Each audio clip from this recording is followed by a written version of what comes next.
There's a famous line in the movie All the President's Men where he says to the reporter, "Follow the money."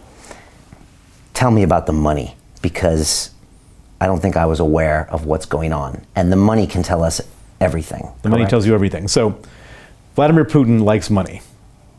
He likes it because it's a measure of greatness to have a lot of money, and particularly in Russia. You can't be the leader of Russia and not be the richest guy in Russia at the same time, otherwise people don't respect you. So he's got to be having more money than everybody. Because it gives you power, or gives you the impression of being the top dog? It's a top dog situation. Okay. I mean, and he can't keep any of the money in his own name, because if he does, that's compromising information that someone can use against him.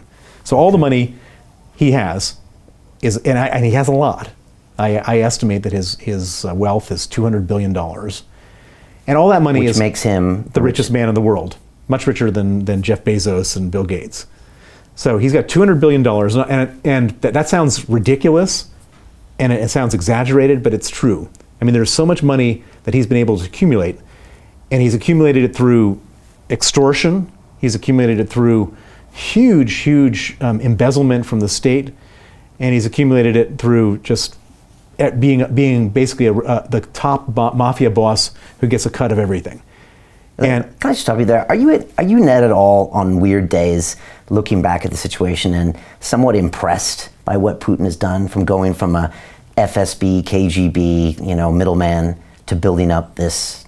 Well, so he's a total accidental dictator. So I'm not impressed at all, because anyone with his morals and his tools could do that. He wasn't meant to be the president of Russia. He was their fourth choice. So Yeltsin, the previous president, he was effectively alcoholic. His health was failing. He couldn't hold it together. He needed somebody to come in and be the president after him, who could do one thing, do two things. One, pardon him. Pardon him, yeah. And the second thing is stay in power to respect that pardon. And so Yeltsin went through three other prime minister people. He put them in as prime minister, and then watched them on the job and realized that this person wasn't going to be able to hold it all together. And Putin was like their last chance fourth choice. And nobody knew who Putin was. He was this sort of faceless, I mean, he showed no expression on his face. He has just no facial expression.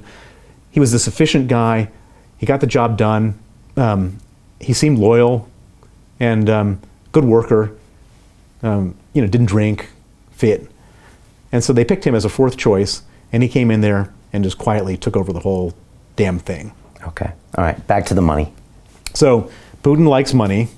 He likes it a lot, wants to get it, started getting it, but he doesn't keep any of that money in his own name. So the way he accumulates wealth is that he has these people that are oligarch trustees.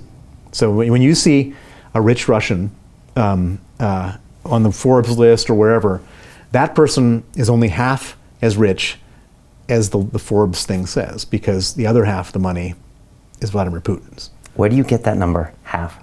It's well known anyone in Russia knows that none of these guys are their own men. They're all trustees. What's the guy in London who owns Chelsea Football Club and Abramovich, right? Right. So does that include, does he have half of his wealth as well? Well, we live in a highly libel-litigious place, and so I don't like to go into names of oligarchs, but I believe that this system of ownership, 50% ownership, is a widespread system that applies to most, if not all, oligarchs.